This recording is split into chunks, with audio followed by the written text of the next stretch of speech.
疫情改变了真侪人的生活，就连亲朋好友之间，也因为防疫而减少互动，连带影响到需要募款的信众团体。市府因为知影这信众团体伫经营上的困难，31日特别举办2021中秋传爱幸福无碍中秋礼盒促销记者会，为台南市9间信众团体甲机构促销月饼礼盒，呼吁市民大众做伙发挥爱心，拥有才港。许多社福机构他们的努力能够维持下去，那需要各位的这个帮忙其实不只是帮忙，不只是功德而已，它真的很好吃。你没看刚刚我吃的那么开心，真的很棒。因为这个起定挂波景虽然起定路本路打 call 但是我们还是真的要跟各位推荐这么好吃的这个食品我们欢迎，希望大家过一个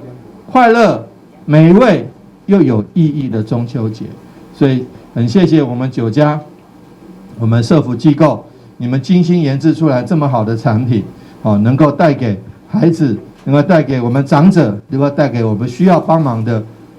这个各个机构，大家一起来帮忙。民众若是想要买月饼礼盒，会当伫网络上搜寻联心园、新德磁化、洪家客人庇护中心、随后一直中心、展艺烘焙坊、台南市脑性麻痹自由协会、雕兴客人中心、嘉南疗养院以及视汉儿社福基金会等，